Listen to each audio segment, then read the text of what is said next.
Buckingham Palace UK/Buckingham Palace/ is the London residence and administrative headquarters of the monarch of the United Kingdom. Located in the city of Westminster, the palace is often at the centre of state occasions and royal hospitality. It has been a focal point for the British people at times of national rejoicing and mourning. Originally known as Buckingham House, the building at the core of today's palace was a large townhouse built for the Duke of Buckingham in 1703 on a site that had been in private ownership for at least 150 years. It was acquired by King George III in 1761 as a private residence for Queen Charlotte and became known as the Queen's House. During the 19th century it was enlarged, principally by architects John Nash and Edward Blore, who constructed 3 wings around a central courtyard. Buckingham Palace became the London residence of the British monarch on the accession of Queen Victoria in 1837. The last major structural additions were made in the late 19th and early 20th centuries, including the east front, which contains the well-known balcony on which the royal family traditionally congregates to greet crowds.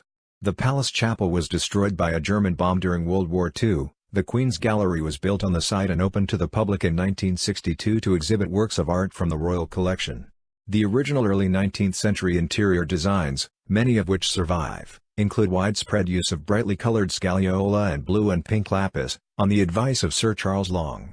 King Edward VII oversaw a partial redecoration in a Belle Epoque cream and gold color scheme. Many smaller reception rooms are furnished in the Chinese Regency style with furniture and fittings brought from the Royal Pavilion at Brighton and from Carlton House. The palace has 775 rooms, and the garden is the largest private garden in London. The state rooms, used for official and state entertaining, are open to the public each year for most of August and September and on some days in winter and spring. History. Site. In the Middle Ages, the site of the future palace formed part of the manor of Ebury, also called Aya. The marshy ground was watered by the river Tyburn, which still flows below the courtyard and south wing of the palace.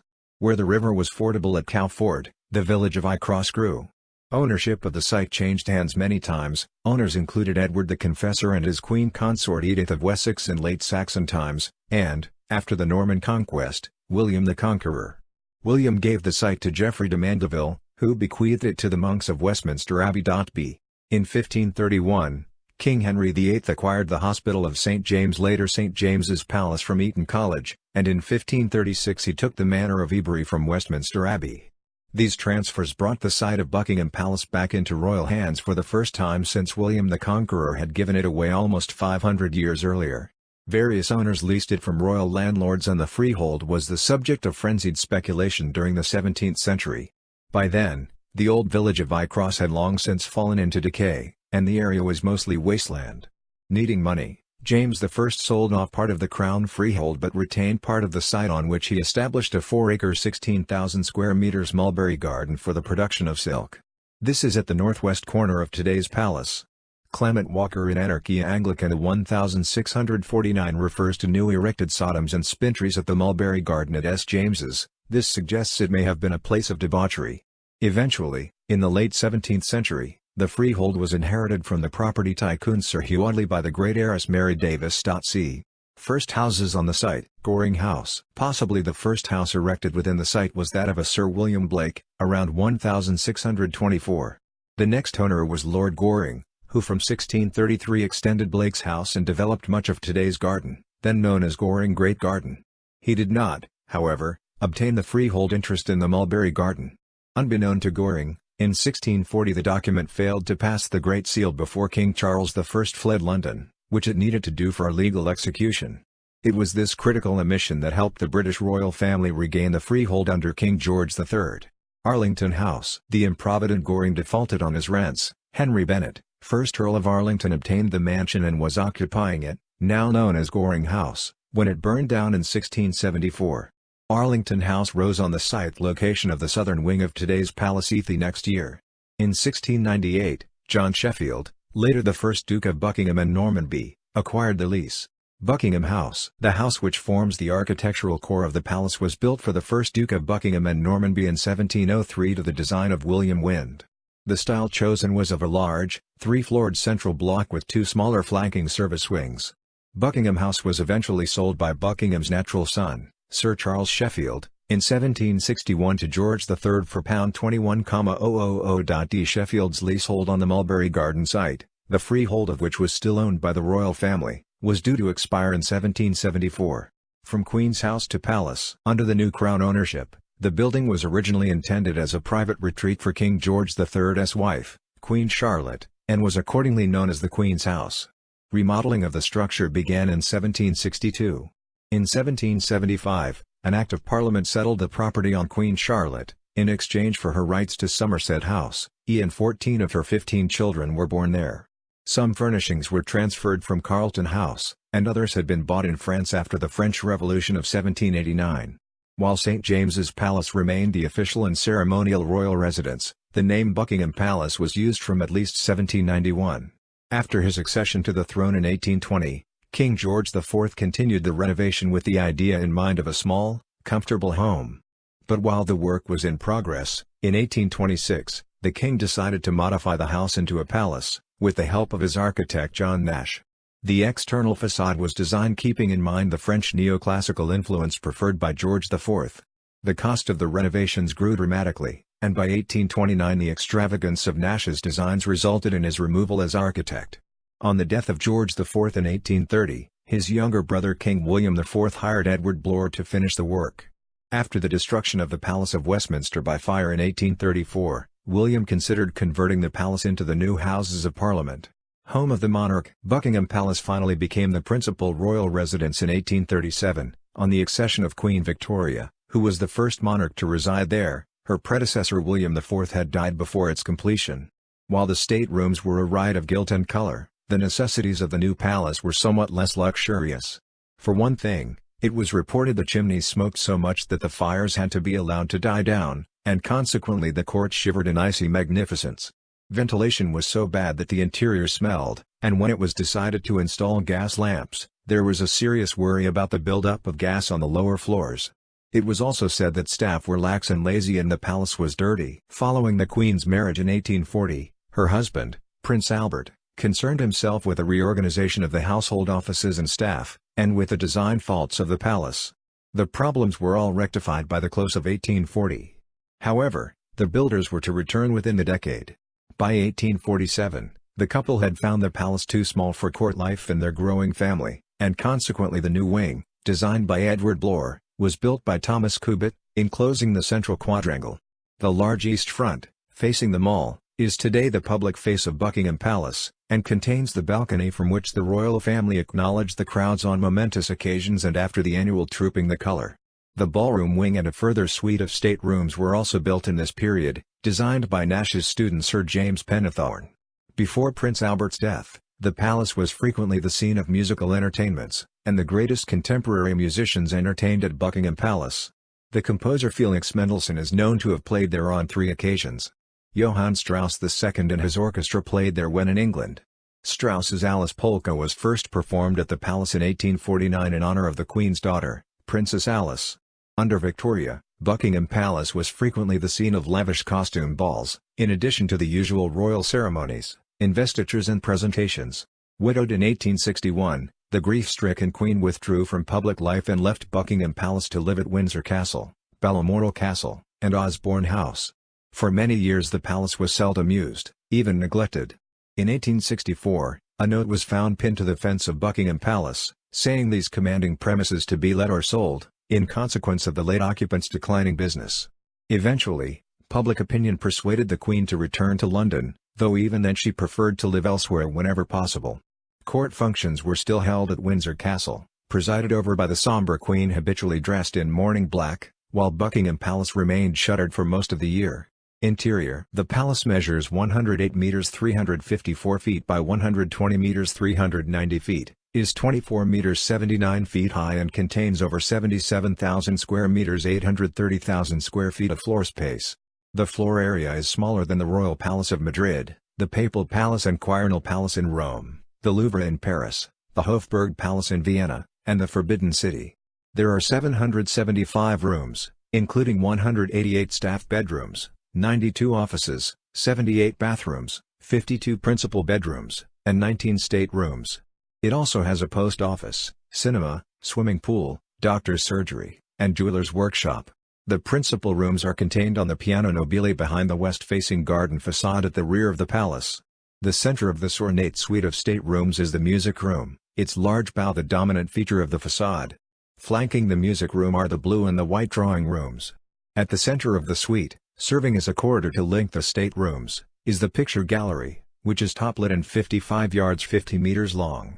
The gallery is hung with numerous works including some by Rembrandt, Van Dyck, Rubens and Vermeer. Other rooms leading from the picture gallery are the throne room and the green drawing room. The green drawing room serves as a huge anteroom to the throne room, and is part of the ceremonial route to the throne from the guard room at the top of the grand staircase.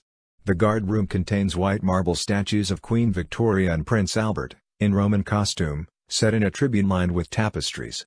These very formal rooms are used only for ceremonial and official entertaining, but are open to the public every summer. Directly underneath the state apartments are the less grand semi-state apartments. Opening from the marble hall, these rooms are used for less formal entertaining, such as luncheon parties and private audiences. Some of the rooms are named and decorated for particular visitors, such as the 1844 room, decorated in that year for the state visit of Tsar Nicholas I of Russia, and the 1855 room, in honor of the visit of Emperor Napoleon III of France. At the center of this suite is the Beau Room, through which thousands of guests pass annually to the Queen's garden parties. The Queen and Prince Philip use a smaller suite of rooms in the north wing. Between 1847 and 1850, when Bloor was building the new East Wing, the Brighton Pavilion was once again plundered of its fittings. As a result, many of the rooms in the new wing have a distinctly Oriental atmosphere. The red and blue Chinese luncheon room is made up from parts of the Brighton banqueting and music rooms with a large Oriental chimney piece designed by Robert Jones and sculpted by Richard Westmacott. It was formerly in the music room at the Brighton Pavilion. The ornate clock, known as the Kylin clock, was made in Jingdezhen, Jiangxi Province, China, in the second half of the 18th century. It has a later movement by Benjamin Villamy circa 1820. The yellow drawing room has wallpaper supplied in 1817 for the Brighton Saloon, and a chimney piece which is a European vision of how the Chinese chimney piece may appear. It has nodding mandarins and niches and fearsome winged dragons, designed by Robert Jones. At the center of this wing is the famous balcony with the center room behind its glass doors. This is a Chinese-style saloon enhanced by Queen Mary, who, working with the designer Sir Charles Allam, created a more binding Chinese theme in the late 1920s, although the lacquer doors were brought from Brighton in 1873. Running the length of the piano nobile of the East Wing is the Great Gallery, modestly known as the Principal Corridor, which runs the length of the eastern side of the quadrangle. It has mirrored doors, and mirrored cross walls reflecting porcelain pagodas and other Oriental furniture from Brighton. The Chinese luncheon room and yellow drawing room are situated at each end of this gallery, with the center room obviously placed in the center. The original early 19th century interior designs, many of which still survive, included widespread use of brightly colored scagliola and blue and pink lapis, on the advice of Sir Charles Long. King Edward VII oversaw a partial redecoration in a Belle Epoque cream and gold color scheme. When paying a state visit to Britain, foreign heads of state are usually entertained by the Queen at Buckingham Palace.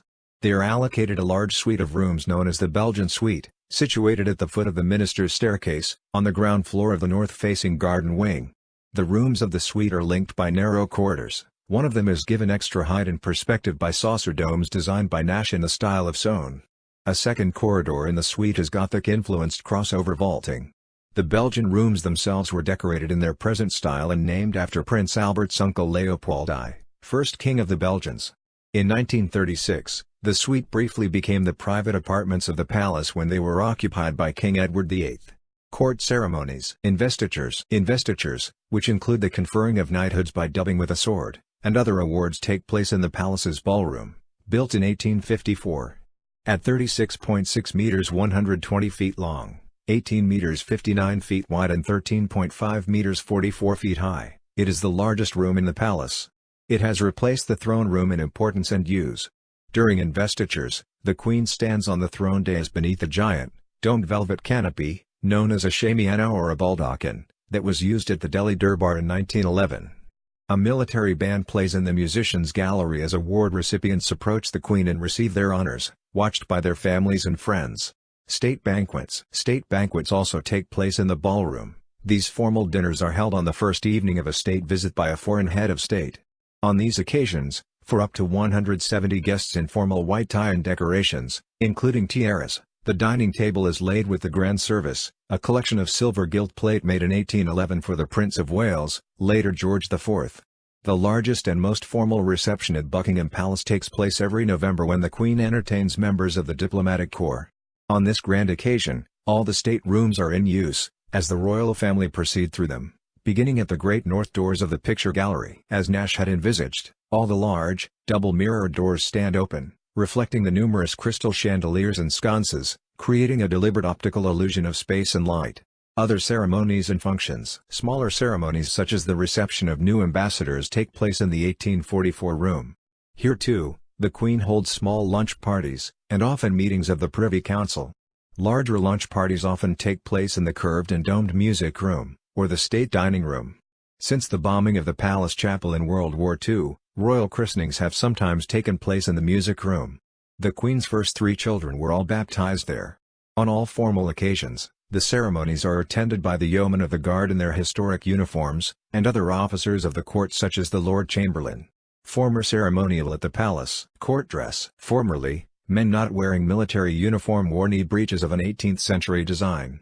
Women's evening dress included trains and tiaras or feathers in their hair, often both. The dress code governing formal court uniform and dress has progressively relaxed. After World War I, when Queen Mary wished to follow fashion by raising her skirts a few inches from the ground, she requested a lady-in-waiting to shorten her own skirt first to gauge the king's reaction. King George V was horrified, so the Queen kept her hemline unfashionably low. Following their accession in 1936, King George VI and his consort, Queen Elizabeth, allowed the hemline of daytime skirts to rise. Today, there is no official dress code. Most men invited to Buckingham Palace in the daytime choose to wear service uniform or lounge suits, a minority wear morning coats, and in the evening, depending on the formality of the occasion, black tie or white tie. Court presentation of débutantes. Débutantes were aristocratic young ladies making their first entree into society through presentation to the monarch at court. These occasions, known as coming out, took place at the palace from the reign of Edward VII. Wearing full court dress, with 3 ostrich feathers in their hair, débutantes entered, curtsied, and performed a backwards walk and a further curtsy, while maneuvering a dress train of prescribed length. The ceremony, known as an evening court, corresponded to the court drawing rooms of Victoria's reign. After World War II, the ceremony was replaced by less formal afternoon receptions, usually omitting curtsies and court dress. In 1958, the Queen abolished the presentation parties for débutantes, replacing them with garden parties, for up to 8,000 invitees in the garden. They are the largest functions of the year. Security breaches. The boy Jones was an intruder who gained entry to the palace on 3 occasions between 1838 and 1841. At least 12 people have managed to gain unauthorized entry into the palace or its grounds since 1914, including Michael Fagan, who broke into the palace twice in 1982 and entered the Queen's bedroom on the second occasion. At the time, news media reported that he had a long conversation with the Queen while she waited for security officers to arrive, but in a 2012 interview with The Independent, Fagan said the Queen ran out of the room and no conversation took place. It was only in 2007 that trespassing on the palace grounds became a specific criminal offense. Garden, Royal Mews, and the Mall. At the rear of the palace is the large and park-like garden, which together with its lake is the largest private garden in London. There, the Queen hosts her annual garden parties each summer, and also holds large functions to celebrate royal milestones, such as jubilees. It covers 40 acres 16 hectares, and includes a helicopter landing area, a lake, and a tennis court. Adjacent to the palace is the Royal Mews, also designed by Nash, where the royal carriages, including the Gold State Coach, are housed. This Rococo gilt coach, designed by Sir William Chambers in 1760, has painted panels by G. B. Cipriani. It was first used for the state opening of Parliament by George III in 1762 and has been used by the monarch for every coronation since George IV. It was last used for the Golden Jubilee of Elizabeth II. Also housed in the Mews are the coach horses used at royal ceremonial processions. The Mall, a ceremonial approach route to the palace, was designed by Sir Aston Webb and completed in 1911 as part of a grand memorial to Queen Victoria. It extends from Admiralty Arch, across St. James's Park to the Victoria Memorial. This route is used by the cavalcades and motorcades of visiting heads of state, and by the royal family on state occasions such as the annual Trooping the Colour. Modern history. In 1901 the accession of Edward VII saw new life breathed into the palace. The new king and his wife Queen Alexandra had always been at the forefront of London high society, and their friends, known as the Marlborough House set, were considered to be the most eminent and fashionable of the age. Buckingham Palace Ethi Ballroom, Grand Entrance, Marble Hall, Grand staircase, vestibules and galleries redecorated in the Belle Epoque cream and gold color scheme they retain today once again became a setting for entertaining on a majestic scale, but leaving some to feel King Edward's heavy redecorations were at odds with Nash's original work. The last major building work took place during the reign of King George V when, in 1913, Sir Aston Webb redesigned Bloor's 1850 east front to resemble in part Giacomo Leone's Lime Park in Cheshire. This new, refaced principal facade of Portland stone was designed to be the backdrop to the Victoria Memorial, a large memorial statue of Queen Victoria, placed outside the main gates. George V, who had succeeded Edward VII in 1910, had a more serious personality than his father. Greater emphasis was now placed on official entertaining and royal duties than on lavish parties. He arranged a series of command performances featuring jazz musicians such as the original Dixieland Jazz Band 1919, the first jazz performance for a head of state, Sidney Bechet, and Louis Armstrong 1932, which earned the Palace a nomination in 2009 for a kind of blue plaque by the Brecon Jazz Festival as one of the venues making the greatest contribution to jazz music in the United Kingdom. George V's wife Queen Mary was a connoisseur of the arts, and took a keen interest in the royal collection of furniture and art, both restoring and adding to it. Queen Mary also had many new fixtures and fittings installed, such as the pair of marble Empire-style chimney pieces by Benjamin Vogliami, dating from 1810, which the Queen had installed in the ground floor bow room, the huge low room at the center of the garden facade. Queen Mary was also responsible for the decoration of the Blue Drawing Room. This room, 69 feet 21 meters long, previously known as the South Drawing Room, has a ceiling designed specially by Nash, coffered with huge gilt console brackets. During World War I, the palace, then the home of King George V and Queen Mary, escaped unscathed. Its more valuable contents were evacuated to Windsor, but the royal family remained in situ. The king imposed rationing at the palace, much to the dismay of his guests and household. To the king's later regret, David Lloyd George persuaded him to go further by ostentatiously locking the wine cellars and refraining from alcohol, to set a good example to the supposedly inebriated working class. The workers continued to imbibe and the king was left unhappy at his enforced abstinence. In 1938, the Northwest Pavilion, designed by Nash as a conservatory, was converted into a swimming pool. During World War II, the palace was bombed 9 times, the most serious and publicized of which resulted in the destruction of the Palace Chapel in 1940. Coverage of this event was played in cinemas all over the UK to show the common suffering of rich and poor. One bomb fell in the palace quadrangle while King George VI and Queen Elizabeth were in residence, and many windows were blown in and the chapel destroyed. Wartime coverage of such incidents was severely restricted, however. The king and queen were filmed inspecting their bombed home, the smiling queen, as always, immaculately dressed in a hat and matching coat, seemingly unbothered by the damage around her. It was at this time the Queen famously declared, "I'm glad we have been bombed. Now I can look the East End in the face." The royal family were seen as sharing their subjects' hardship, as the Sunday Graphic reported, by the editor. The king and queen have endured the ordeal which has come to their subjects.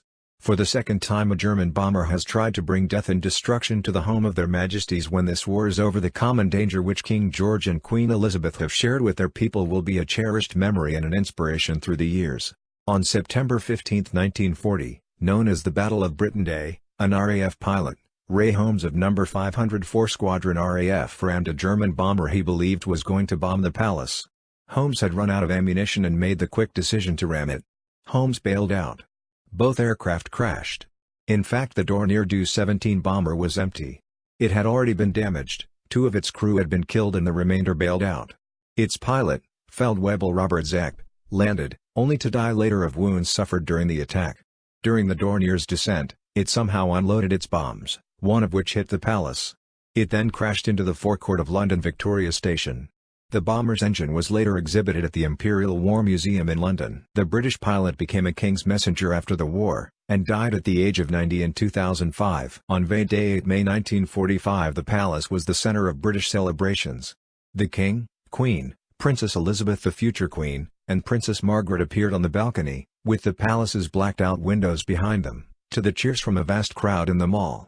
The damaged palace was carefully restored after the war by John Mullum Company. It was designated a Grade I listed building in 1970. 21st century royal use and public access. Every year, some 50,000 invited guests are entertained at garden parties, receptions, audiences, and banquets. 3 garden parties are held in the summer, usually in July. The forecourt of Buckingham Palace is used for changing of the guard, a major ceremony and tourist attraction daily from April to July, every other day in other months. The palace, like Windsor Castle, is owned by the reigning monarch in right of the crown. It is not the monarch's personal property, unlike Sandringham House and Balmoral Castle. Many of the contents from Buckingham Palace, Windsor Castle, Kensington Palace, and St James's Palace are part of the royal collection, held in trust by the sovereign. They can, on occasion, be viewed by the public at the Queen's Gallery, near the Royal Mews. Unlike the palace and the castle, the purpose-built gallery is open continually and displays a changing selection of items from the collection. It occupies the site of the chapel destroyed by an air raid in World War II. The palace's staterooms have been open to the public during August and September and on selected dates throughout the year since 1993. The money raised in entry fees was originally put towards the rebuilding of Windsor Castle after the 1992 fire devastated many of its staterooms. In the year to March 31, 2017, 580,000 people visited the palace, and 154,000 visited the gallery. Her Majesty's government is responsible for maintaining the palace in exchange for the profits made by the Crown Estate. In November 2015, the state dining room was closed for 6 months because its ceiling had become potentially dangerous. A 10-year schedule of maintenance work, including new plumbing, wiring, boilers, and radiators, and the installation of solar panels on the roof, has been estimated to cost £369 million and was approved by the Prime Minister in November 2016. It will be funded by a temporary increase in the sovereign grant paid from the income of the Crown Estate and is intended to extend the building's working life by at least 50 years. In March 2017, the House of Commons backed funding for the project by 464 votes to 56. Thus, Buckingham Palace is a symbol and home of the British monarchy, an art gallery, and a tourist attraction. Behind the gilded railings and gates that were completed by the Bromsgrove Guild in 1911 and Webb's famous facade, which has been described in a book published by the Royal Collection Trust as looking like everybody's idea of a palace, is not only a weekday home of the Queen and Prince Philip but also the London residence of the Duke of York and the Earl and Countess of Wessex. The palace also houses their offices, as well as those of the Princess Royal and Princess Alexandra, and is the workplace of more than 800 people.